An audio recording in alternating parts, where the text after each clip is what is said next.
Thanks all for coming. Nice sunny afternoon in New York City. So what I'm going to do today is we've just published a report on this research, which is available at a website.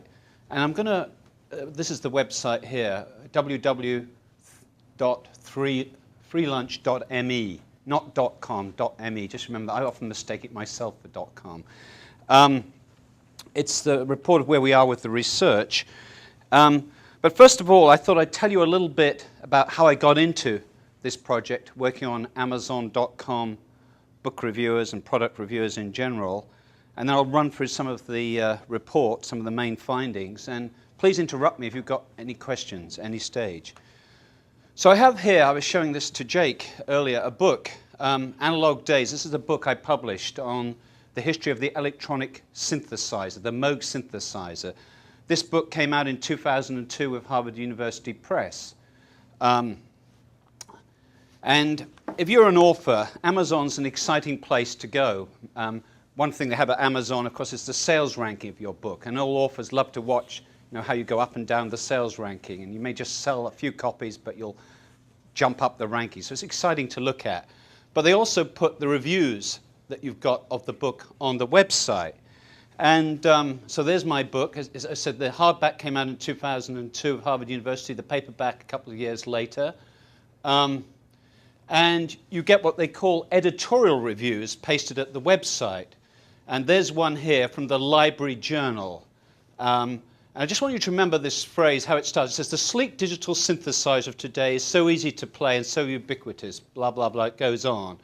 And they put also reviews from notable people. There's a review here from Sir George Martin, the fifth Beatle, who actually owned his own Moog synthesizer and could play it along with George Harrison. Remember, the Beatles' most popular piece of music, Here Comes the Sun, uses the Moog synthesizer. But I'm not here to talk about the Moog synthesizer, but this is what I want to show you is how Amazon works. And there's a point to this, because we're going to get into how I got into the study. So you have also the customer reviews at Amazon. We're all familiar with these. And if you're publishing especially a non-fiction book on a topic like this, I found the reader reviews, the customer reviews, incredibly useful. They were very well done. I was excited about them. They were mainly positive. And I felt I was reaching the sort of community of people I wanted to reach. For instance, at the bottom here, this reviewer says, as a synth freak, I couldn't put this book down. That was the sort of people I wanted to appeal to. So I was quite excited about the customer reviews. Not everybody is, by the way. I have a novelist friend in Ithaca, and I think for a novelist, some of these customer reviews can be very annoying. So he told me, I remember a quote he said, any prick with a computer can ruin my weekend. Basically, posting a negative review of one of his novels. But anyway, so there's the customer reviews. But Amazon has this feature where you can go to if you bought one product, you can buy another product. And so one day I was browsing through other products on Amazon, and I found another book on synthesizers. And I started to look, just out of curiosity, at the customer reviews that this other person had got. This is an author called Ben Ketterwell for a book called Electronic Music Pioneers.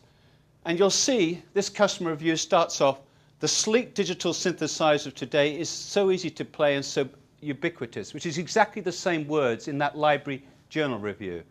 Well, it turns out this review, rather than talking about the review for me, it's been doctored a little.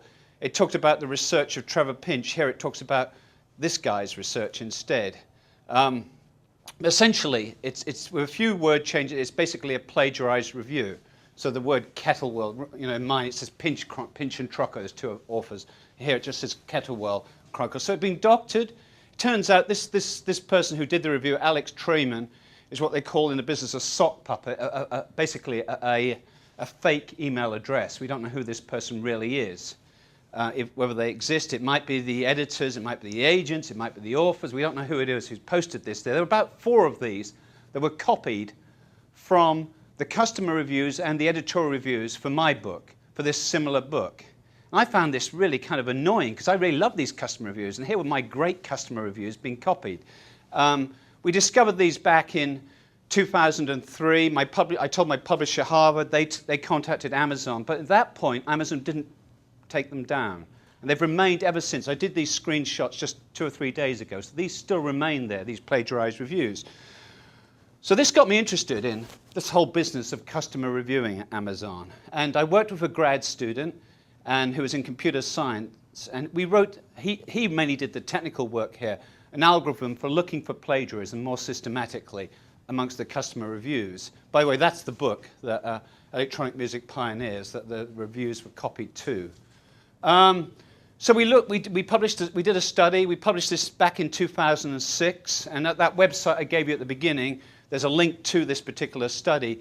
We examined 50,000 items, mainly books and CDs reviews, and we found 1% of the text was copied, basically.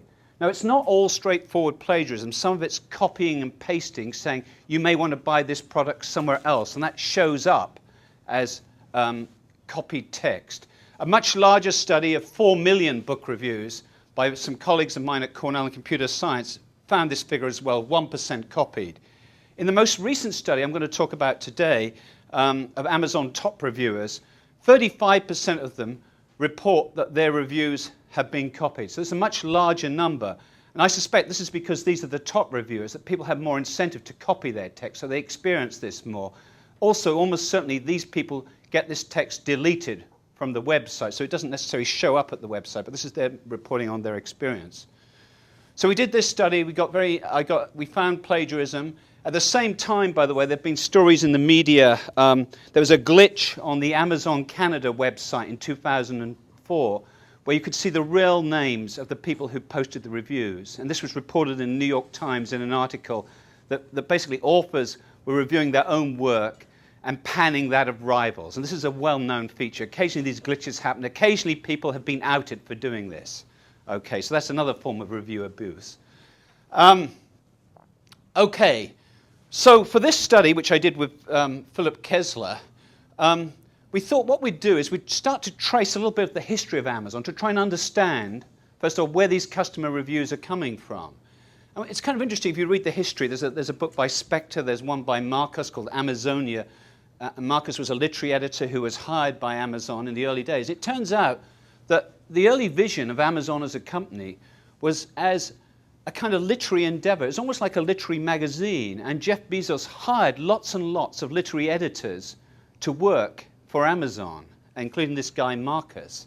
And these editors were originally hired to write lots of the reviews. So these reviews were going to be written by these literary editors that Amazon hired. So this guy, James Marcus, was hired as a literary editor in 1996, and he was interviewed in Starbucks, where else, in Seattle. And the question he was asked was, how fast could you review 100 books? And this was rather off-putting, but he realized this is what he'd be doing at Amazon. And he said it was less like a literary venture and more like a pie-eating contest. Amazon, back in the early days, just to stress again the literary pretensions, it would do things like the greatest story ever told. I don't know if anyone here remembers that, which was a kind of a venture in open source writing a novel where John Updike wrote the opening paragraph, and then readers would submit another paragraph, and there'd be a competition, then another paragraph, and it went on, I think, for something like 44 weeks, and then finally John Updike ended the whole thing up. Marcus has an amusing description of this in the book. He says, John Updike, he says, rather like Mozart appearing on American Idol. John Updike been involved in this endeavor. But it didn't win any great literary plaudits, but back then they were trying to do literary things. Okay. But slowly over time, what happened is these literary editors were fired or moved on. The term customer review was introduced by Amazon for the first time in 1996 by a guy called Glenn Fleischman, who worked as the catalog editor at Amazon. And Amazon basically discovered the power of these customer reviews. It encouraged people. It initially had prizes for customer reviews. Everyone would be writing them Amazon, including the warehouse staff. But slowly over time, they used the power of the web, and customers themselves started to write more and more of these reviews. So by the year 2000, most of these literary editors, including Marcus, had left or moved on, and more of the content of the website is being provided by the customers. And this is kind of the launching point for our study, because this guy, Philip Kessler, an internet entrepreneur out in Silicon Valley, he saw my earlier study of plagiarism, and he sent me an email. He asked me this question. He said, how come all these people are working for free? Basically, Amazon used to have to pay all these people, but now that basically they can get all this content for free. How come people are doing it? And this is the website's called Free Lunch, because the interesting topic is Amazon is getting a huge free lunch from the morsels of all these customer reviews that people are doing. Research has shown customer reviews sell products. This has been shown. And we now know that customer reviews are ubiquitous all over the web. You can get professors, Rate My Professor, doctors, Travelocity, there's many, many sites, and there's these ones that try and corral the opinions together. E-Opinions, for instance, tries to do this. So customer reviewing is a big deal now. But it seems that Amazon kind of stumbled into it, and it's been very important for them. And these reviewers, who are the reviewers, have never been studied before. So prompted by Kessler's question, the free lunch issue, we thought, well, how can we find out something about why these people do it? Let's do a survey of the top 1,000 reviewers at Amazon. The top 1,000, by the way, are a designation that Amazon itself has for its top reviewers. It's not our designation. You get a badge at the site if you're a top 1,000 reviewer, if you're a top 500 reviewer, a top 50 reviewer, a top 10 reviewer, and the #1 reviewer at Amazon. And these are badges, so it'll be a customer review. It'll have that badge on the review, giving that extra credibility. So the questions we were interested in: who are these people? What motivates them? How well, we call this a reputation economy, how well does it function over a period of time? These were the questions that we were motivating our study. And here's the free lunch. Our assumption was there are no free lunches. That was actually Philip's original assumption. And as I say, they provide the morsels for one of the biggest free lunches ever. So why do reviewers, in fact, work for Amazon for free was one of the things that was behind our research, that motivational question. OK, so we did this survey. It's an online survey. It was administered in January 2009. What we did, we wanted to work completely independent of Amazon. So what we did was we got the names of the top 1,000 reviewers from the Amazon website, and then we started combing the internet for their email addresses, because we didn't want to go through Amazon. We found 404 of their email addresses, and this became our sample frame. So the survey, the people we approached were these 404. And we ended up with 166 reviewers from the top 1,000 at Amazon.com. As I say, top 1,000 is Amazon's own designation. But this gets confusing, because just before our survey was administered, Amazon introduced a new way of ranking their reviewers. And so if you go to their website, you'll see there's every reviewer has now 2 ranks. You can find your own ranking there. If you ever published a customer review at Amazon.com, you will have a ranking. And you'll have a ranking under what they call new reviewing and classic. The old system has been renamed Classic, which is a move, of course, familiar from Coca-Cola's repackaging Classic Coke. This, by the way, the sample rate, I think, is formally 43%. It's in the report. It's actually quite a high rate. No, sorry, it's 35% for an online survey. This is allowing for invalid email addresses. Some of those email addresses we got off the web didn't actually work. So this is allowing for returned emails. This is quite a good, people who do online surveys tell me this is quite a good rate. And we were very lucky here that Amazon, just as we were doing this survey, had introduced this new ranking system, because the reviewers a lot of them, as I'll show you, didn't like this new ranking system, because some of them lost their ranking position because of it. There was a lot of controversy and consternation amongst the reviewing community. So we hit them at a very good time, I think. So which did you? Oh, sorry.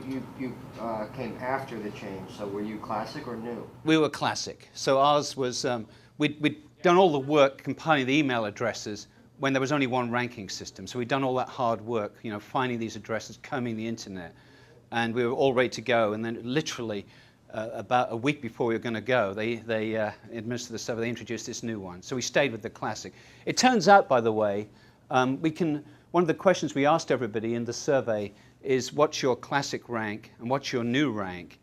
Of that, the top 1,000, the 166 we looked at, 21 dropped out of the top 1,000 under new ranking. So there's a considerable overlap, in other words, between the two ranking Did systems. Amazon know you were doing this? No, they didn't. They didn't. But once we'd administered the survey, it became a topic on the discussion boards at Amazon. Did you drop them after they dropped off? Did you say, well, then you can't participate? To which ones? To the ones, those 21. No, because we didn't. We only got information after they participated. We got that information. We asked them, so that was a part of the survey return. But you didn't drop them out of your calculation? No. We make it clear this is based on the old ranking, the 1,000, and we offer comments on what might be, and say that there needs to be more research done on this new ranking. But ours is based on the classic. But as I said, there's this huge amount of overlap as well. So I think the findings are valid also for the new as well. Just on the, so it became a topic on the, Amazon has lots of discussion boards. Our survey became a topic. There's a link to that discussion in the report, which you can download. And people who weren't included started to pressurize us on the discussion board. They said, why aren't I in this survey? So we decided to put a link for volunteers. And we got 5 more respondents who were top 1,000. And we decided to include those as well in the survey, those 5, because they were all top 1,000. So we included those. 5 extra people. And when was that? Sorry? When was that? The discussion, I think, was in early 2009, probably March 2009.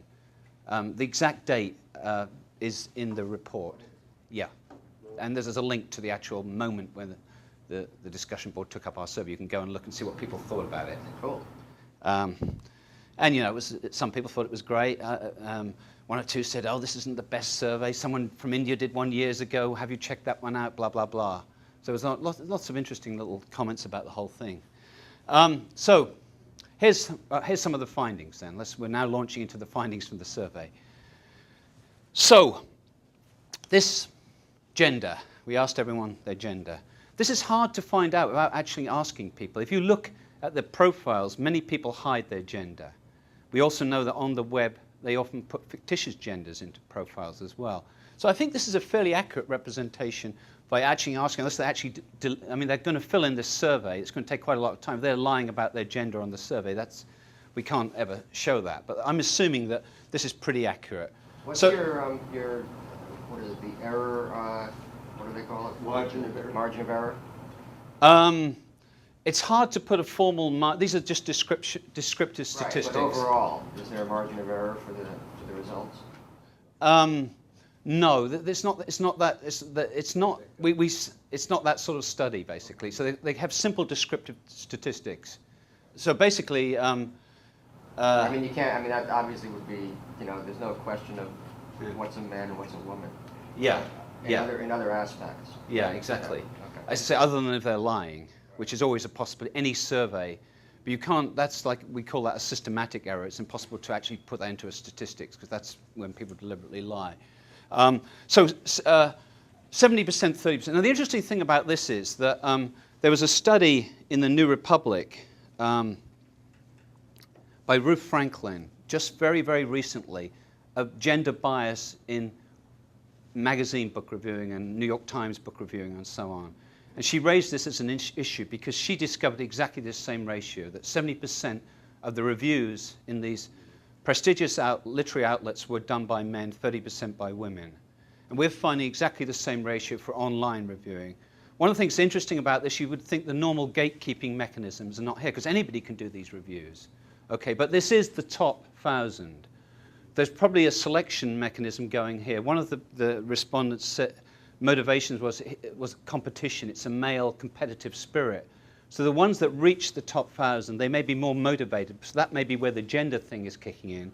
There's another factor here that Franklin also found out, that there was a gender bias in actually who does the writing. Most books that are published in America, a good proportion of them are produced by men as well. You can look at the Franklin original article in New Public for her exact statistics on that.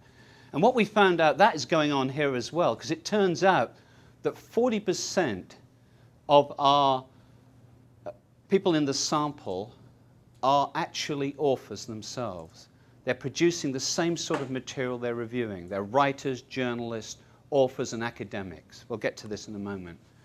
So, and also we looked at the gender in balance amongst the ones who were authors, and 70% of those authors were men as well. So you have the same factor going on here. You're using the word authors, you really mean writers. Writers is better, yeah, writers, yeah. Yeah, writers, that's the more correct, thank you. Yeah, with the more general term. Okay, so here's some, gender, occupation. So if you include, look here, 13%, this is other, 13% here, educators, 14% writer, correct term. So those are the two biggest blocks there at 27%, but also a very significant number here, and we'll get to the age distribution. This group here, we found this surprising. There's 11% are retirees. And it turns out that reviewing for Amazon.com turns out to be a great retirement hobby. Okay. So the fact that these are, people who are writing stuff and educators really isn't that surprising. But the retirees was a surprise to us because the image of the internet is more of a young person's thing. So there's the age profile there. So you see the median age band is in this 51 to 60 range here. 14% are writers or 40%? 40. 40 altogether, if we combine everybody. A question we asked in the survey was, do you produce the same sort of material as you review? Thinking that there may be people also who produce music who reviewed CDs. And we actually found that the exact figure I was saying before now is 39%. 39% of them produced the same material that they reviewed. And most of those people, and 99.9% of those were writers. I'm surprised because professional writers who work for money will seldom want to do something like this. It's at least my feeling among the people that I know. And I just wonder when you say writers, it's a big category. And I think Yeah, I mean, I would be a writer under this category as well. Yeah. Yeah. Could you go back a screen to that Sure. pie chart, please? So the 27% is educators? No, these are the others. These are the others. Oh, The 27 sorry, these are others. other categories. We had, we had 2 priests there, 4 unemployed. So these are all the other categories that didn't fit into these general ones. We got Educators were 13%. Yeah, 13% here, educators. And then writer says 14 over there. Yeah, 27%, yeah. But we asked this, so these are the ones that are formally under this occupation, but we asked this question, do you produce the same material? And that's 40%. And that's for the 40%. And then we looked at them, and then It includes writers, educators. yeah. So we know that one was a musician, okay. Okay, sorry, it's confusing. No, I'm just wondering, have you compared with other surveys the kind of occupations that you find people who fill out surveys without being paid, what it is? I'm just wondering, the retired, that would be my natural inclination to think that they would be a much higher percentage. Of Amazon reviews, or Retired. people who bother to fill out surveys. Yeah. So in other words, you think it's a response bias, that they're more likely to... I'm just wondering. I that's... don't know.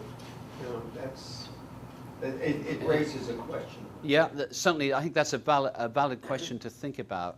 Since I'm color weak, what is retired, okay? Oh, where is retired? Sorry. Top there. Yeah, purple. So this is the retired here, 11%. Yeah. When I've told people about this finding, shared it with people, they say they're not surprised. They say, "Oh yeah, I've got parents who do this, and that this is a retirement hobby." So. I could see it. Yeah, and then we've also got the data on the median age as well, which is older than we expected. Okay, so that's the other correlation on this, the median age data, which shows they're middle-aged. Okay, so this is the first time this sort of survey's been done for these product reviewers. So we have no other surveys of product reviewers that we can compare with here. So we're kind of into this is the first one, steps into the dark. Age profile we've looked at. Highest educational level, no surprise, you know, these are highly qualified people. You see high school 10, so 90% of them have, you know, undergraduate degrees, masters. If you put together doctors, masters, undergraduate, you've got 90% there. So these are highly qualified people. 1/5 have doctorate degrees. Yeah. Yeah. Yeah. That's very fast. Yeah. Okay. So here's the thing with the 40% review of the same items they produce. In fact, 40% are authors, including, I will change this to writers. That's the correct term. Writers, including academics, journalists, novelists, cookbook writers, etc. So the whole range of different sorts of writers here. But their writing is their kind of profession. So there's a crossover here between their daytime profession and reviewing for Amazon. And this shows up in also of other sorts of things, like there's one of the prolific reviewers we're going to get to is a dentist, and so he reviews dental products, including toothpaste. So people are looking for crossovers between their daytime jobs and this reviewing for Amazon. How long have they been reviewing? We have data on this. They've been reviewing between 3 and 13 years, average time spent reviewing 9 years. So these are very experienced reviewers overall. So we can't sort of say these are just newbies. These are very experienced reviewers. So we started to look in our sample at the most prolific reviewers. I didn't have a big enough chart here to show this on PowerPoint. In the report, we look at the 30 most prolific. Here, I'm just highlighting the 10 most prolific reviewers for 1 year. And they're producing a lot of reviews, okay? So this is just for 1 year of data. We could actually go to the website and count the number of reviews. This is not their own estimation. We know who they are. We can count their reviews from the website, how many they produce in a particular year. So we did this for all our respondents, and the top one was producing, this is 2008 to 2009, produced 862 reviews. 768, down like that. It follows a power law that most of the reviews are done by a small percentage. Okay, and this is generally known feature of reviewers found in other studies as well. Powell law? So power law, kind of so it tails off. The amount done goes down like this. Exponential decay, I suppose would be another term for it. These numbers are included in the report. Yeah, all these numbers are in the report, yeah. And I'm getting those. no, all the numbers are in the report. So I'm sorry to throw so many statistics at you, but I can do less of that if you. No, it's fine. Yeah, yeah. By the way, here's something. Okay, we're going to move on to these prolific reviewers. Here's one of the things we found. We had a way of finding out how their actual productivity compared with their own assessment of their productivity. And we found for the top 30 that 50% of them underestimate their productivity. In other words, they're writing many more reviews than they think they are. So we can actually count the number versus how many they think they're producing. We ask them, are you producing so many per day, so many per week, blah, blah, blah. So they gave those estimates. And they 50% of them underestimated how much they were doing. And that's because I think that, first of all, if you're producing a lot of any activity, doing a lot of any activity, it's really hard to estimate accurately if you're involved in something you do a lot of. Like if I said to you, how many glasses of water do you drink a week? You'd probably find that hard to estimate because you're probably drinking a lot. But if I said to you, how many times a week do you go to the gym? You'd probably be pretty accurate about that, okay? So we're more accurate about estimating low numbers than high numbers, things you do a lot of repeatedly. But also, I think what's going on here is that this fits in with this being this delicious hobby these people are engaged in. Anything that you find kind of really nice and fun to do and you get engaged with, you probably tend to underestimate. Just stuff, even just going online, people tend to underestimate how long they spend online. So I think this is partly explains it as well. Okay. So what are the techniques then? We started to read the reviews produced by these very prolific reviewers. I've read an awful lot of these reviews. So what do they review? Better than a lot of authors. Sorry? I said it's better than a lot of awful reviews. An Yeah. awful lot. Yeah. Clorox is misspelled. Clorox is misspelled, is Take it? the H out. It should be what? Take the H out. Oh, yeah, yeah, thank you. So books, movies, and music are the most predominant thing reviewed at the website, okay? And books is the biggest, still the biggest category. But what we found, these prolific reviewers were mixing up all sorts of stuff. And we were reading these reviews in an unusual way. We go to the reviewer, and all of their reviews are compiled together, like a portfolio. That's the way Amazon does it. You can click on a reviewer and look at all their reviews, and it goes back in time. You can go back to when they started reviewing by clicking further. And what we found is they're mixing up reviews of books with all these other things. So here's a top 10 reviewer who reviews perfumes, Belgian chocolates, teas, spices, beauty products, vacuum cleaner bags, and a bottle of Clorox. And why are they doing this? Well, I make the point here. I mean, it takes a lot of time to read a book and review it. You can do household things and chocolates a lot quicker. Perfume, that's a weird one.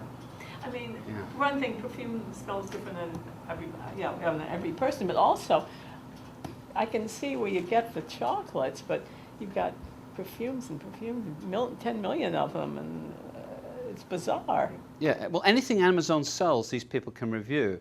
Oh, And- they sell them? Yes, these are, and we're going to get onto this. Amazon has a special, sorry. No, do they have to get the materials that they're reviewing themselves, or does Amazon provide it? Forgive me. No, yeah, that's a good question. Some of them they get themselves. If it's bought from Amazon, there's a special badge you get from Amazon called Amazon Verified Purchase, which shows that you bought that particular product at Amazon, which will give more credibility, because Amazon's obviously, in fact, they've introduced this badge, they're worried about this, that where are these people getting them from? Amazon also has a scheme called Amazon Vine, introduced in 2008, where they offer freebies to their top reviewers. The top 1,000 are invited to join Amazon Vine, and they're given a choice of a whole range of products, not just advanced reading copies of books, but products as well, commercial products, like Belgian chocolates, for people, and Clorox, to choose from. And you can choose what you want to review, but if you do review it under Amazon Vine, you'll have a badge saying this is an Amazon Vine review. We put it on your review, so it's showing it came from the Vine program. And Amazon also pledges that, because it's worried about, well, it'll only be positive reviews, that if there's a negative review, they won't delete the review just because it's negative of Vine products. So people get invited to join this Vine Do they program. also review live performances? You mentioned music. What Yes, about theater? live, Theater? yes, Theater? live theatrical releases it's called at the site. Yeah, they reviewed those as well. So they go to a movie and that would be a review Well, as that well. would be a movie, but I'm talking about Yeah. something live, like a stage Oh. performance or an opera. Probably No, not. no, movie. No, there's no live. There's TV shows.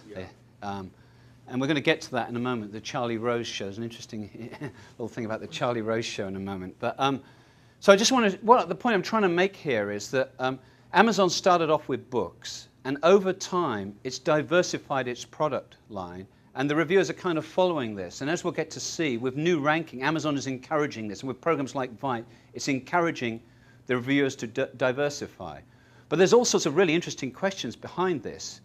Because if you're producing a review of a serious work of literature followed by a bottle of Clorox, it raises interesting questions about how you rank this, the commensurability of the whole thing. So we'll get to this in a minute. I think it's a really interesting issue. So ways to up productivity. One way of doing it is extreme specialization. We found one of these prolific reviewers. He did 574 total reviews for the year, but 352 of them were of the Charlie Rose show.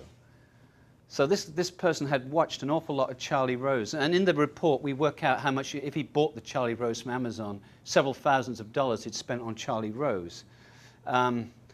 So this is how you can up your productivity. You can specialize in something. For this dentist who's amongst our prolific reviewers, lots and lots of dental products, including toothpaste. So he actually reviews toothpaste.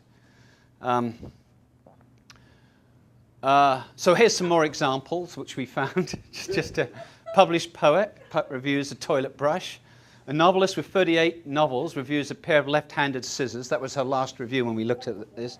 This professor of political science, he likes to do baseball caps, but also he did a review of a light bulb. It was an energy-efficient light bulb. So they're mixing them up, okay, and this is, again, you're diversifying and it's a way of upping your productivity, I think, as well. A lot of these reviews, by the way, of these sorts of products are done kind of tongue-in-cheek. It's almost as though they're aware that, hey, I've got this reputation as a literary reviewer, or I do serious political science books or books about the Civil War, and then suddenly I'm doing a light bulb. Could they deliberately, I don't mean lie, but having fun, change the nature of their reviews? Well, by the way, what are the reviews? Are they a checklist of things, or are they written? No, they're written. Usually, the only constraint Amazon puts on the reviews, they have to be less than 1,000 words. Typically, we found all sorts of forms. Some people do it like free consciousness. Some people do it in verse. Some people do it very tight descriptions of the products. Typically, it's in 3 paragraphs, the reviews. That's what most of them are like. And by the way, some of them are very well written. I don't want you to go away with the impression that these people are slouches at writing. As far as I can tell, a lot of them are surprisingly well written. And in browsing through all these reviews, Philip and I started to become fans of particular reviewers. We actually started to, our wish list to Amazon grew. So if you find someone reviewing music and they've reviewed a piece of music that you really like and they see the same thing in the music that you like, you think, well, I start to trust this person. Has anyone gone out professionally after this and said, I've done 48 reviews for Amazon and I'm Ready for the New York Times, and therefore is able to hire themselves out as a music critic or something else? Not as far as we know as a music critic. We have one instance of a respondent who got a job based on an Amazon review, a technical review he did as a technical writer, but no one as a professional critic yet that we know of. But it's a footstep into this world.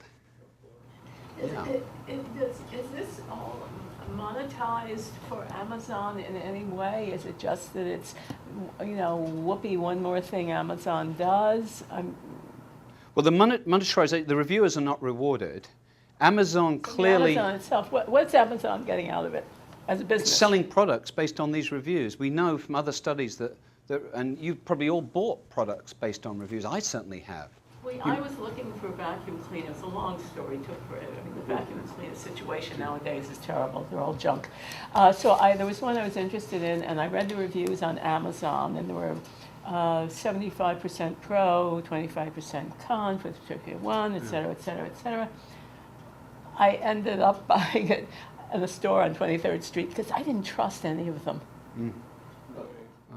Well, you can read them skeptically, and I had certainly, having done this study, advised skepticism. It was very interesting. No, but it'll also be manipulative by a company that makes something and getting people to be reviewers. Yeah. I mean, advertising's the same, of course. Yeah, well, and that's a hidden truth. It's very difficult to discover that, because you're not going into people's minds. You're going on the basis of what they've written.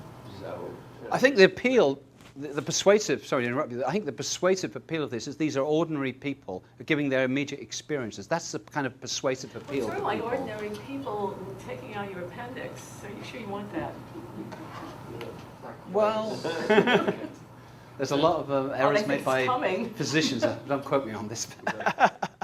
I'm not recommending anyone here takes anyone else's appendix. But I mean, this is the idea behind this is that ordinary people have something to say. So say the reviews of my synthesizer book, a synth head is not a formal reviewer of synthesizer books, but knows an awful lot about synthesizers, can write a pretty smart review and pretty interesting review about it. Well, this is done in dining, I know, in some of the companies that sell dining packages, we get discounts, and they post all the reviews by people, and they rate different restaurants.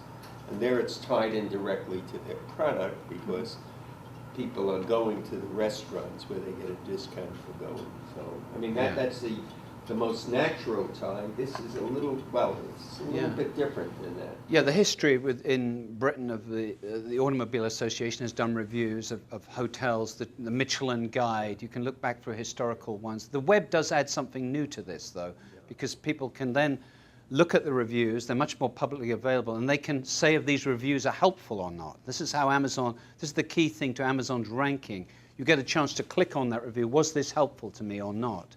And if you find the ranking is based not only on how many reviews you produce, but whether these reviews are found to be helpful. So the web does add something new here in this whole reviewing culture. So they have to do something that Amazon is selling. That's the first requirement, right? They can't just review a book that they like. It has to be something that Yes, Amazon exactly. And they often complain that books that are out of print, they can't review on Amazon because Amazon doesn't sell those books. And that's one of the common complaints. So it's got to be something that's available at the Amazon store. But Amazon increasingly takes more and more merchandise, the biggest, as we know, e-retailer in the world. So there's a lot of stuff there. Shall I move on? So this is this underestimation. I've already gone over that point. Okay, why do they do it? So do you want me to go back? Sorry? No. Why? That's Yeah. what- Yeah. Okay. So my friend Philip, when we started this research, I think he was kind of thinking that maybe some of them would express that they did it for utilitarian purposes, but there's no utilitarian reward for this other than the free stuff they get. They don't get payment. So they're mainly doing it for self-expression and enjoyment. In our survey, this is the thing that was checked the most. Self-expression and enjoyment. There's lots of other reasons like keeping up writing skills and things like this, keeping up reading skills, serving the community as well. But self-expression and enjoyment were overwhelmingly why these... It's like an anonymous blog, because a lot of people do blog, but they get their names on it, but this is an anonymous one, which is not done. Well, they can have their name on it, their profile can be on it as well. You can have your... Yes, you can have your profile will go to your Amazon review. It doesn't have to be anonymous. Oh, I didn't So they know get... that. Oh, yeah. Oh, so they could be doing it for that reason also, to Yeah. be read by people. Oh, absolutely, yeah. Oh, okay, that makes sense. Yeah. What are the rewards? What? Sorry? What are the rewards? You said free stuff. The free stuff, we're going to get to that in a minute. I have a whole slide on that. But let me just say about I think of it as a hobby. This is how, when I read, we have a lot of, what did you, one of the questions on the survey is, what did you enjoy most about reviewing for Amazon? It comes through very strongly that this, for these folks, for most of them, it's a hobby, that they have a community, and they really pride themselves on producing a corpus of what they think is useful book reviews. It's going to help the rest of the community make better decisions, particularly in regards to books. Do they buy the books, or do they call the publisher and say, I'm a reviewer, send me a free We're going to get to copy? that. Some of them buy them, some of them get them from the library. We'll get to the free stuff in a minute. By the way, Amazon has its own social networking site, Amazon Friends, and 50% of them use that. So they're connected in a community, and this enables them to offer comments on each other's reviews, check out each other's reviews, and rate as helpful each other's reviews. So this is a way into the literary world as well. It is a step into the literary world, I think. A small, very small step, but it is a way for them to feel, and they get overwhelmingly expressed, they feel part of this culture of books, the book reviewers in particular. Here's an example of just somebody who gets something out of it. The ranking system. So this is the ranking system. It's a great motivator for me. I floundered intellectually after graduate school because I suddenly had no more feedback on any of my intellectual endeavors. I've often said that Amazon saved me because it gave me back my passion for writing. In all honesty, my Amazon rank has become the foundation of my self-worth. I work at a library, but I consider myself a reviewer first and foremost, and that badge tells me that I'm accomplishing something. So, I think people are very lonely. That's pretty sad. Really? Yeah. That's given Reading rise to it, I mean, blogging. there's a great, yeah.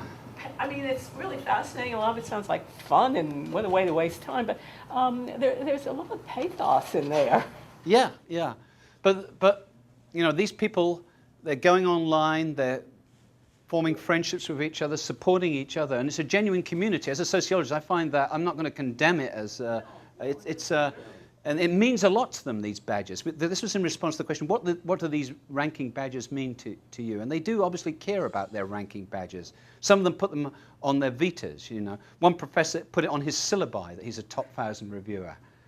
So they get status from this. You may find it extraordinary. I'm just reporting what's out there in the world. And, they put a lot of time and effort into it. It's a community that means something to them. So here's the thing about the free stuff. Our customers, they're called customer reviews, remember, really customers. And this was the thing that was a surprise to us. 85% report they've been approached by authors, agents, and publishers.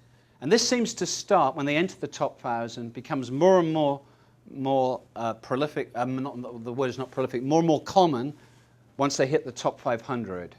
And then when they hit the top 10, they're inundated. And I didn't realize that, I first discovered this with a pop science writer at Cornell told me he had a new book coming out and that he'd contacted a top Amazon reviewer to review the book. And this is apparently very commonly done. So you pick a top Amazon reviewer who does science books and send him the book. You email him and say, would you review my book? And sure, he does. And they get a lot out of the authors contacting them. And they feel, you know, this well-known author is contacting me. I'm having email exchange. And this also is important to them as well. So we found 85% report they've been approached. 78% said always or usually review the free book sent. And I said 66 belong to this Amazon Vine, which is more free stuff as well. So I think the significant thing here is that a lot of people think that there's no tie between these top reviewers and the stuff that they're reviewing, but you have to realize there is. They've got, a lot of them got it for free. And that was interesting. It doesn't necessarily, they all claim that this doesn't undermine their review and they're still objective, but there is a relationship and most people do not know about it. So you did ask them specifically, does it affect your review if you received a free book as a result of this? We didn't ask them that question specifically, but the questionnaires are full of them, the responses are full of them denying that it would have any effect. Okay. It's obviously something they worry about. I mean, I would worry about it if it became clear that, in fact, these books I was reviewing, I hadn't bought myself, had been sent by a publisher or by the author or an agent. It's a natural thing to worry about. So this, I think, by the way, this is you know, one of the gender thing is a big discovery. No one had done that. This is a discovery as well. I think people who review these books know about it, but I think most people don't know that the top reviewers are getting all this free stuff. Well, that's the reasons some of them may review specifically because they're avid readers, you know, they're intellectually refined, and they like to get the books rather than go out and buy them, and they don't mind reviewing. Yeah, but a lot of they also report a lot of the books, the harder problem for them is turning down the endless rubbish books they're sent. You get lots of statements like that. I've been sent these books to review. They're awful dogs. It's a real pain in the neck being sent all this free stuff. You get a lot of statements like that as well. You have a percentage that indicated they have contacted, you know, publishers to get books. The percent of the reviewers that have actually gone out. Here you say they've been approached, or they usually use of free books. We didn't ask that question because we didn't know about this. That would be a great, that'd be a smart question. That would be a very good question. You're right. That'd be a smart question to ask. How many of them had deliberately solicited? We didn't ask that question. What is Amazon Next Vine? study will. Sorry. What is Amazon Vine? Amazon Vines, that schema I mentioned earlier, started in 2008 by Amazon, which is only by invitation. You have to be in the top 1,000, it seems. The rules of this are not spelled out anyway, exactly who gets invited, where you're sent twice a month a catalog of free stuff you can choose from to review. And you have to review a certain percentage of it for Amazon. And that's what motivated diversity, you said before. Yeah, that motivates diversity. Because Amazon's big problem has been, it's moved from, a lot of these folks are still hooked on doing book reviews, but the website is moving much more. Books are a tiny part of Amazon's business, even though it started with books. They want to sell all this other stuff. So most of the book reviewers also will be reviewing these other things? Yeah, most of them, we only found 8 out of our 160 who stayed with books only. 8. All of them have had a little, some of them have tried. One guy says, I did review a Swiss Army knife once, but they went back to books. So some of them have just dabbled. Cutting edge, yeah, exactly. Another said, I did a magazine once, but. It's a whole underground, not exactly economy, but more than an underground culture even. I mean, it's fascinating, and to me, it really is underground. It's a hidden world that most of us don't know about. Yeah. But it's related to blogging in a way, you know, because blogging started picking up, and a lot of people. I mean, to me, blogging is. I don't know. For most of it, it seems to me it's an ego trip. Some people move it into something, you know, useful or. This is a more. sorry to interrupt, sorry. No. This is a more self-defining culture than blogging because these are all working for Amazon and they're getting a ranking from the organization, they're ranking each other's reviews.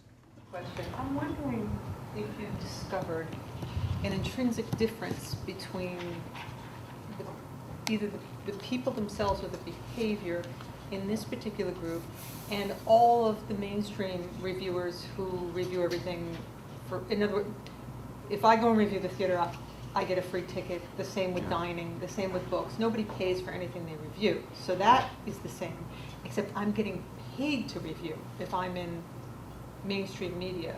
Right. Versus these people are not getting paid. And I'm wondering if that is really the only fundamental difference that you're seeing.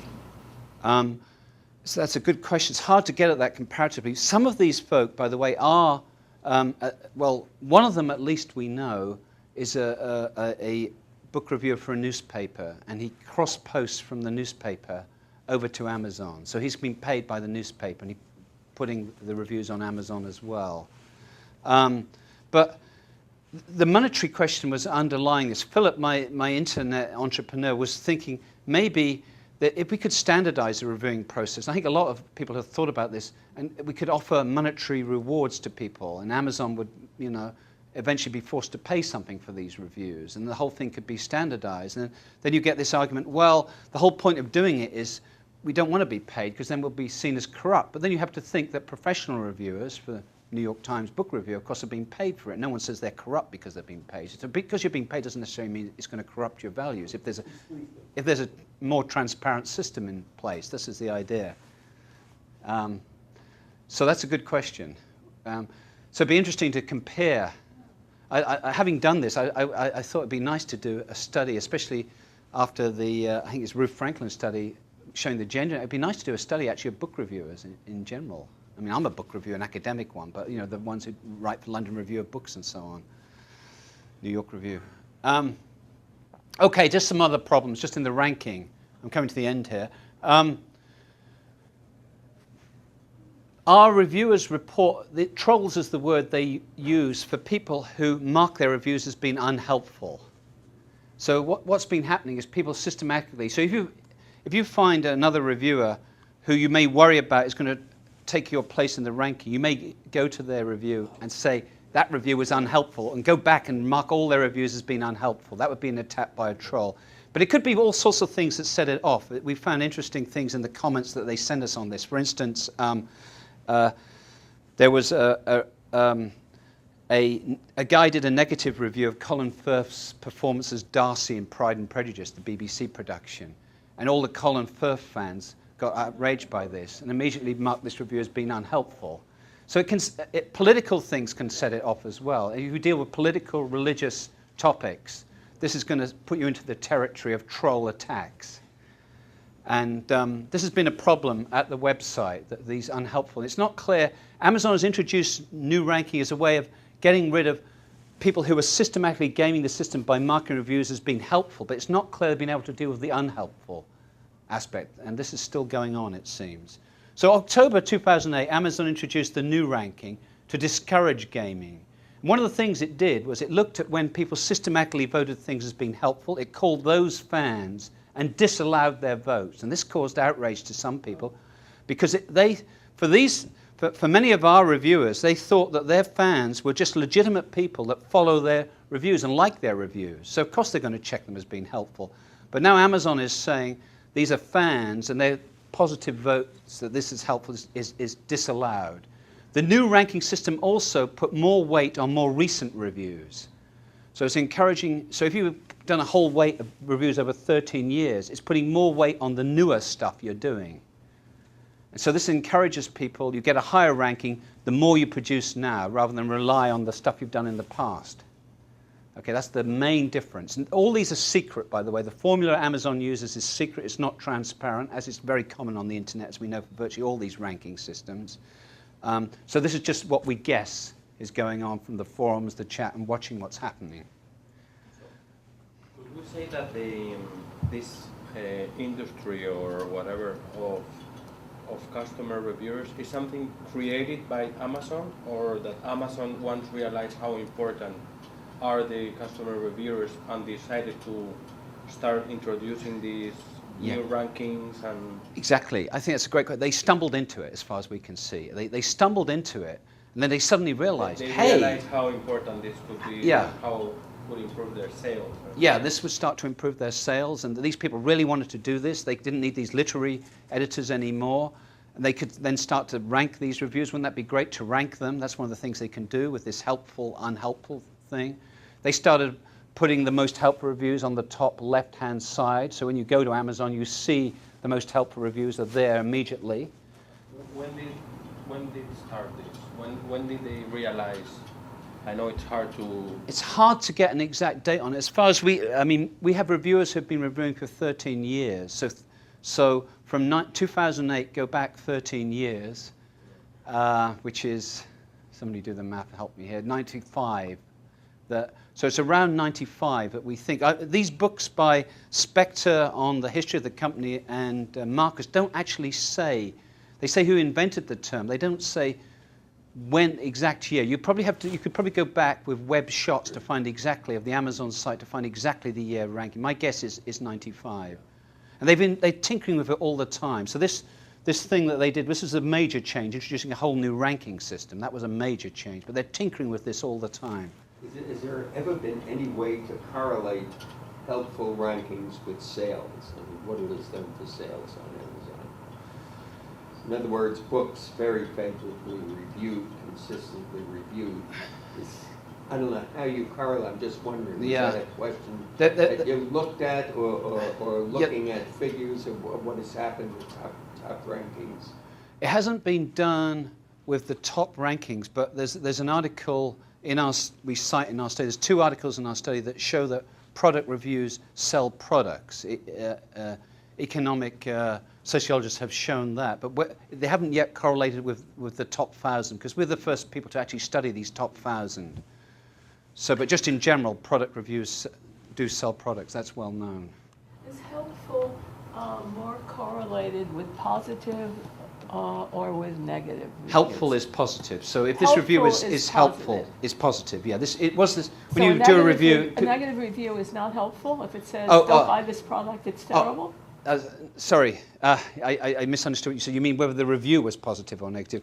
The actual reviews on Amazon, this is another finding that's well known, follow this binary structure. Most of the reviews are overwhelmingly positive, and there's a few negative ones. The stars, you have either 1 stars or 5 stars. The ones in between are very rarely used. This, again, there's sites in the literature. This has been shown for huge samples. 88% of our respondents said they gave overwhelmingly positive reviews. So someone reads a review of something or other, and it's a negative, and they don't buy it. That's helpful, but does Amazon think it's helpful? Yeah, Amazon, Jeff Bezos has said, we want the truth out there, so we want negative reviews as well. So Amazon isn't going to delete negative reviews. It just so happens, this is the way the economy works, that you realize that if you do a negative review, you're going to attract the trolls, and people are going to say this was unhelpful, because it's much easier to do a positive review. That's the way it works. So if you do a negative review, and you're more likely to come out under troll attack and people saying this review was very unhelpful.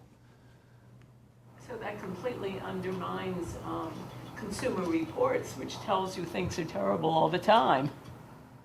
Yes, it's an interesting thing to think about Consumer Reports versus this. I think Consumer Reports will have much more critical takes on products than this does. Absolutely.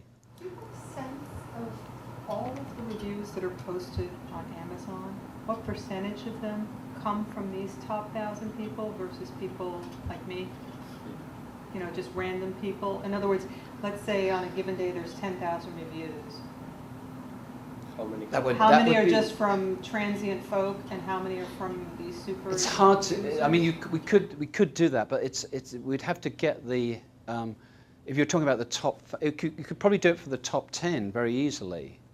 If you knew the total number of reviews on Amazon, I don't know if we know the total number of reviews on Amazon.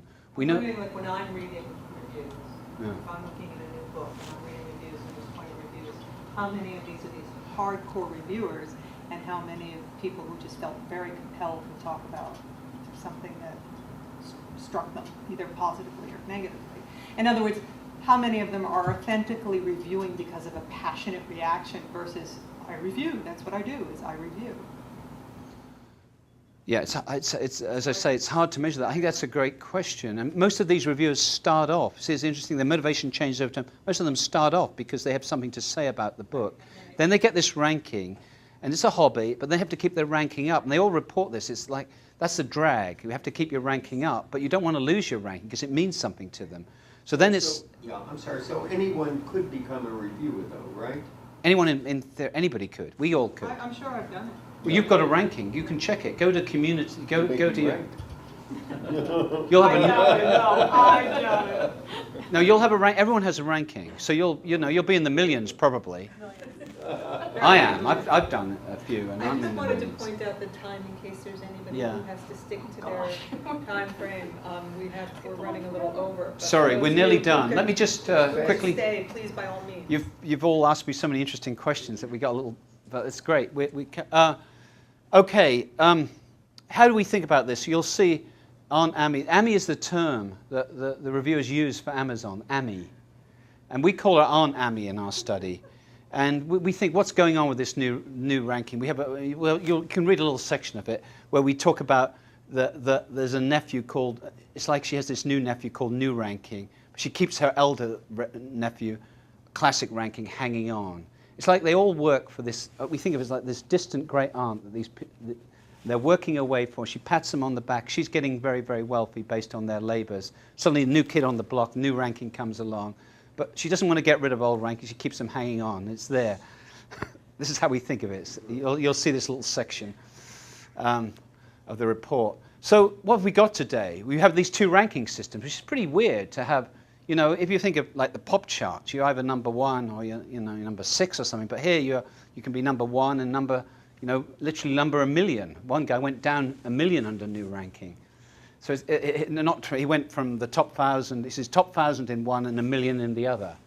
So you can have, it's pretty weird to have two ranking systems running together.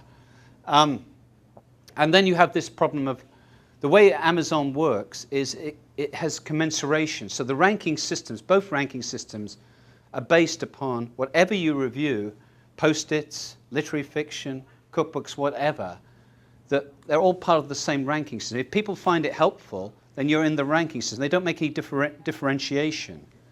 And you could imagine it could be set up so that Amazon has these different product categories, that you had a ranking system for each product category.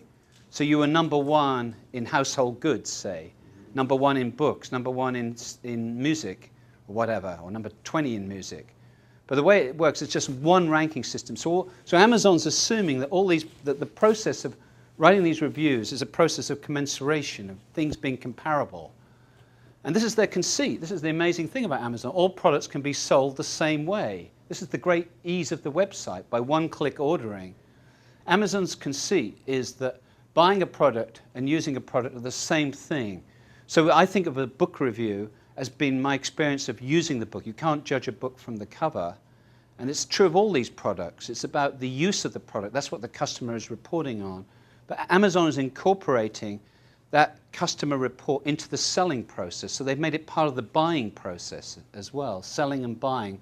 But I think they're very different things. And that's its conceit. That's what it's doing. But it's running into all these problems as a result of that. So we have these two ranking systems. You have the kind of absurdity, as I say, of a poet suddenly reviewing a toilet brush, which does seem on the face of it rather absurd. I'm not saying... Why not? You could have a community of expertise on toilet brushes. I'm not saying that. So I think you can have people, post-its. You can have people who are really into post-its. It's probably not quite the same as a literary work, but you can imagine a community of people who are looking at different sorts of ways they stick and so on. There's all sorts of subtleties in it. And so I'm not saying that you couldn't have a community of skill based on that and a differentiation, but Amazon's conceit is it puts them all together in one bucket. All these products are all ranked the same way in terms of the reviewers. So here's Aunt Amy the free. Aunt Amy likes her reviewers, gives them status, a hobby, and a step into the literary world. She gets the free lunch, that she can sell products based on these. But many reviewers don't like the changes in the ranking systems. As Aunt Amy gets wealthier and review systems suffer crisis of credibility, will the reviewers want a part of the cake? This is the question I'm sort of left with. I think that the system is having some problems of credibility. Certainly we picked up in our survey that reviewers don't like the fact that the ranking system has changed, and these problems I've pointed to, the issues. Is there ultimately an endless supply of reviewers? I mean, Oh yeah. more people come, more people get older, more people do this, Yeah. more people do that. So if the previous ones drop off, there are more coming up. Yeah, and you can say Amazon's smart because that's why new ranking's all about, encouraging newer reviewers to enter, review a greater diversity of products. They're the new kid on the block, as it were. So it becomes a source of pride for some of the reviewers to say, I am a reviewer, right? Did you discover that? Yes, oh yes, absolutely. Yeah, as I said, they put it on their CVs, some of them. Yeah. Now, It's a source of- there's a level of absurdity Put on your in business card. there's a level of absurdity in ranking Post-it notes at the same time that you're ranking cookbooks and giving similar credibility to the reviewer of each. On the other hand, for the purchaser, for the customer, who really is the focus of Amazon ultimately, right? Yeah. The customer wants to know that this, maybe it's a Post-it note, maybe the 3M Post-it note has better adhesive than the no-name Post-it note, and the customer actually does want to know that. So it's absurd on one level, but Yeah. on the other hand, it's essential. Right? Yeah, yeah. It's essential. I'm not saying it's absurd at one level, but I'm not saying I would agree it's essential. You could imagine a better system might be that you had ranking of Post-it notes people. So you had a separate subcategory. So you say, I'm the number one ranked person on Post-it notes. That would seem to me to be a slightly better system, or at least differentiate Office products. So that's the claim here. I see, that's your claim. That's our claim. Right. I don't know why Amazon doesn't do this. Why doesn't Amazon get rid of plagiarism? If we can find plagiarism on the Amazon site, and we don't have the resources of Amazon, they could find this plagiarism and get rid of it if they want. So They don't care. They don't care, so they're probably not caring about this. They're doing very well and they Yeah. don't care. Yeah. What do they care about And, plagiarism? and credibility is not really part of this because you don't know the reviewers personally. You know, you don't know what their background is. Or if they are getting the products for Yeah, free. yeah, yeah, their relation to it. So it's. Here, I can't here think so. when it says that if they want the part of the cake, the answer would be at this point that they are not interested because they don't want to be seen as corrupted or. Yeah, that's their worry. But some of them have expressed to us, there's a small number who said if you could get a working system where we were rewarded properly for this work, they would be interested in it. They will be. They would be, yeah. To get paid. To get paid, yeah, or some economic recompense. You know what's the percentage of how many of them want? I can't. I could email it to you if you asked me. We'd have to get. It's not actually in the report that What does that percentage. last bullet point mean? As Amazon gets wealthier and the review system suffers a crisis, what does Amazon getting wealthier have to do with credibility? Amazon is getting Amazon's getting wealthier based upon these product reviews, right? And then we pointed to these problems with the reviewing system, 2 systems, the reviewers getting free stuff, which somewhat undermines a little bit of the credibility of the reviewing system, the plagiarism and so on, the copying of text.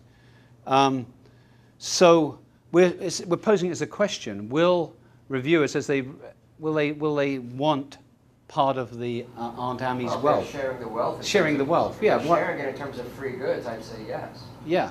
Yeah, free goods or some sort of, you can imagine a system set up where you were paid for the reviews. But that, of course, might damage, we end up reporting, but of course that might damage, because these people are, most of them, the book reviewers are brought up with literary values where they see that utilitarian values clash with those, and so that would mean they were somehow being corrupted. But then we point to, in fact, in the world of New York Times book reviewers, everyone knows they're paid for them. You don't have to, being paid doesn't necessarily mean being corrupt.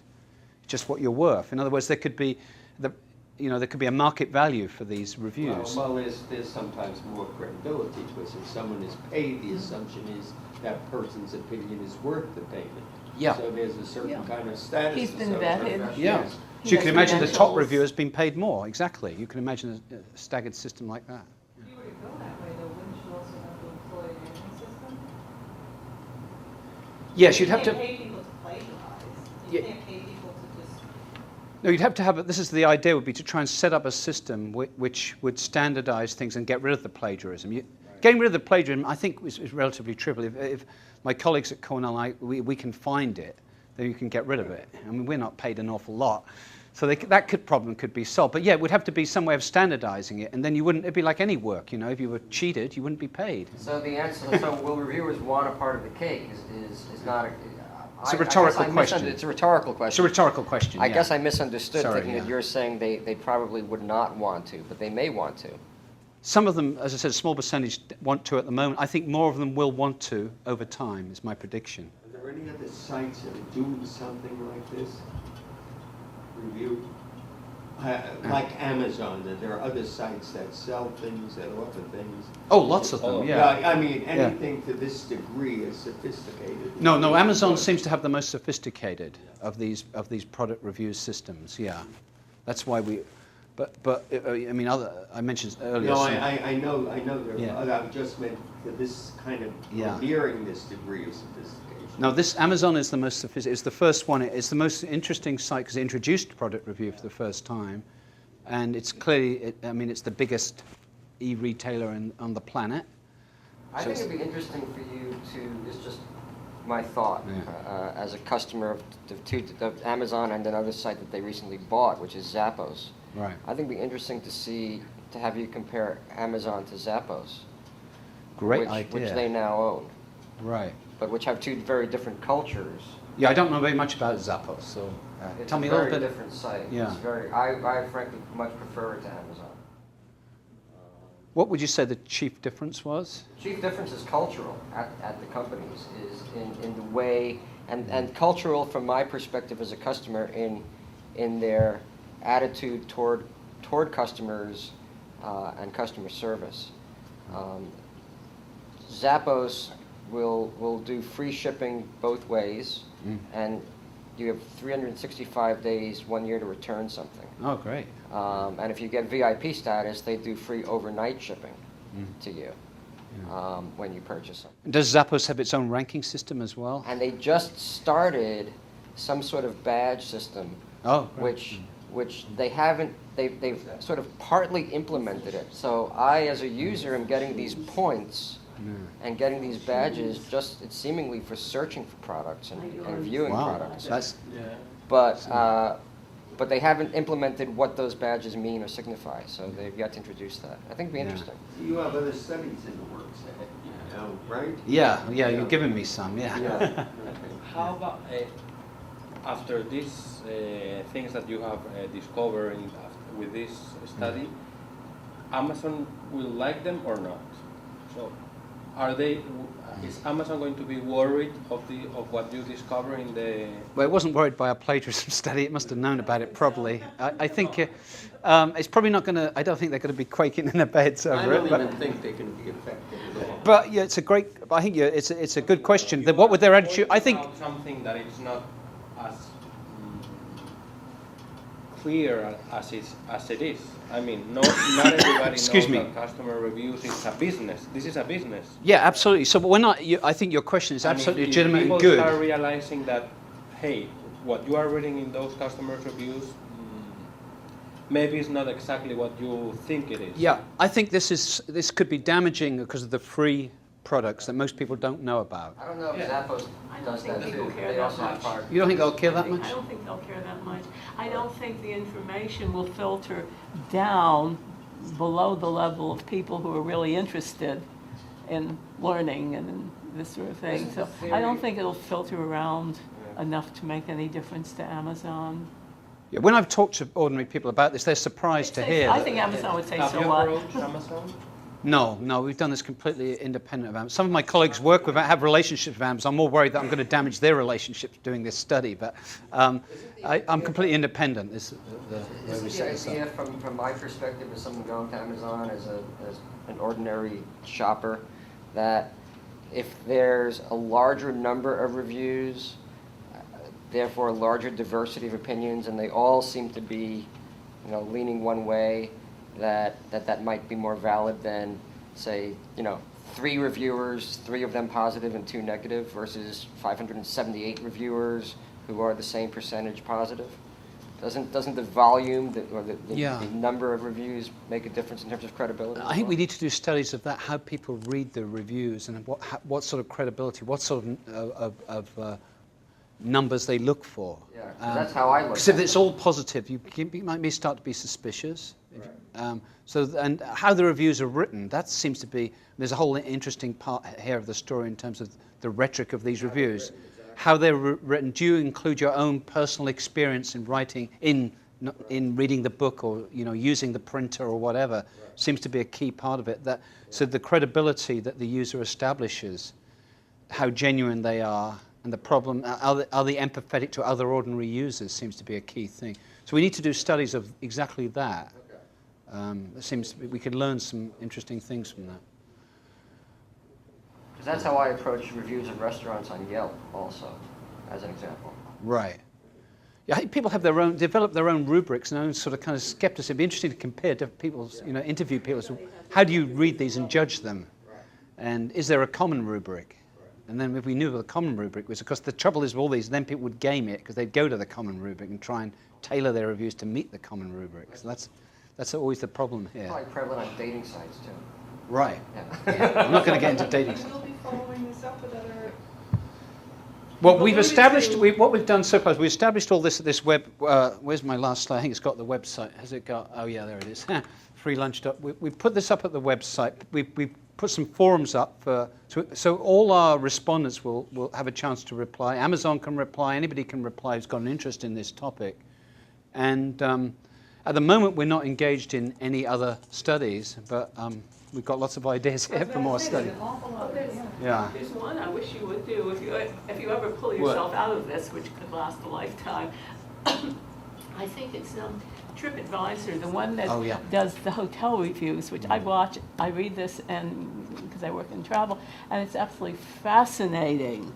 And the violent controversies between, this is the most marvelous hotel I've ever been in. Oh my God, it was infested with bed bugs. I mean, there's lots of question about how really true a lot of these things are, and how many of these are cooked. I mean, it's even trickier, I think, than Amazon. There's a little study of, I think it's TripAdvisor, that Wanda Olakowski at MIT and Sue Scott at the LSE are doing. I think they're doing TripAdvisor. It's either Travelocity or TripAdvisor. It's one of those travel sites. And you're right, it's rife with stuff that are fake, almost certainly fake reviews, that really can be devastating to a hotel if someone puts it, never stayed there, and writes a negative review. For a product or a book. I mean, if you give a bad review of something, it could have an impact on how it gets sales or not. Absolutely, yeah. Like a positive one can increase, a negative one can really be devastating as well. Well, what we're becoming now is a nation of contributors, Everybody has which an didn't opinion, exist before the advent of the web to any large degree. Yeah. But so many people, even if they're checking the reviews and looking, they are contributing something, and people didn't do this before. Right. So there's a giant, whole feeling of people being swept up into something, and this isn't just here, it's all over the world. That's the positive, right. I have an interesting anecdote for you, and I think it's interesting, you may know. I recently, in the context of travel, I recently stayed at I was at a hotel in the Metro DC area, which was reviewed on either TripAdvisor or Yelp. And a number of the reviewers mentioned one of the ladies who worked behind the counter by name and said, she's great, she's one of the greatest receptionist hotel desk clerks we've ever encountered, she was so helpful, And when I went to the hotel, she was actually there, which I thought was interesting. She was a real person. And no, there were other. No, there were. I don't think that's the case. And I mentioned this. I said, "Oh, you're the famous so and so," and her colleague looked at me and said, "Yeah, she's the one they all mention," which I thought was interesting. There's this other colleague who was there. So I think it's interesting the impact. I don't know if you study this or not, and it's a little more remote with an author, but maybe the impact on the thing, or in this case, the person being reviewed. And you know, I just think maybe there's more of a sociology study in that. Yeah, well, my comment about the novelist at the beginning, he was the impact on him of somebody writing a negative review of his novel was kind of pretty devastating. It's the same for these hotels, suddenly they face a negative. This was just an individual working at a hotel who was, Yeah. whose name. Suppose they had named Yeah. someone a desk They clerk. build a career who was out of being the obnoxious. person mentioned. She A whole can't be new- fired. Haven't you? Yeah. Can I just respond? There's about this general issue on the internet. I mean, drawing in the wisdom, but there's other things going on that are kind of negative as well. If you think of this helpful or not, there's this binary reduction going on as well. These voting systems that are kept secret, and these ranking systems that are all secret. And so your opinion of the review might be, yeah, bits of it were okay. You might have quite a subtle view of it, but it's reduced to yes or no, helpful or not, and that is what the web does very well in these voting systems. But that's a disadvantage, I think. I'm concerned about the vote. I happen to be involved in something right now personally. Is that professional firms can come out and gather votes, you know, if they're needed for something. You know, there's going to be a web-based company now that's going to go into that business. I guarantee you that, you know, because there are so many things now and so many different things we're asked to vote, to choose in different ways, and it becomes patently unfair. I'd rather see jury things, you know, Yeah. rather than mass voting and popularity contests. I mean, and things like, for example, I'll take a very mundane thing, the All-Star baseball game. Certainly, if a team wanted to elevate one of its players, you know, could set up a system and gather thousands and thousands of votes. The whole thing is basically corrupt, the system right now, and that's my fear, that it's just getting out of hand now. Right. Which is why it might be so interesting to do a study of the shoppers themselves. So do people like us who go on to Amazon just see it as another who's the most popular girl in high Yeah. school vote? Or Right. do they actually attach credibility to these Yeah. reviews? I never even noticed the person to the reviewers' rankings. I just read the reviews. I don't But know. even that, you're Yeah. reading a review of probably maybe a press agent wrote it. I mean, so Yeah. what are you attaching as Yeah. far as significance to It's a an whole, invisible review? Are you reading the reviews after all of this? Are you? Yeah. You're I'm still reading them. Yeah, and I've still got that big wish list, and it keeps extending. I'm following. What about the reviews for your book? Am I reading them? Well, if anyone posts a new one, yeah, I'll go and look at it. I Yeah. mean, how is it doing How's my book doing? on Amazon? This book came out in 2002, but it's doing rather well. It's still selling consistently, but that's because Selling is really good, but what about Amazon? I mean, that's prestige. You mean You the mean- reviews? How are the reviews? Yeah. it's got 17.5. It's doing very well in how useful and helpful and positive reviews. It was a great book. Yeah. We've run over quite significantly, so Yeah. I do want to recognize it, but I did ask a personal question that might also be beneficial to anybody else. What is the extension ME? I'm not familiar with it. Name? It's That's Matt, Maine. right? Maine. no. It's Montenegro. Montenegro. That's where my collaborator Now all Philip learned comes from. something. And it's kind of a cool one. .me. He Well, bought I it for encourage 15 everybody bucks. to go to the site and contribute your own thoughts, and I thank you so much. This is, as no doubt, I'm sure everybody still has many other questions. And Well, thank you very much for coming. Thank and, you. It's been absolutely I've learnt a lot and riveting. gotten some new ideas as well.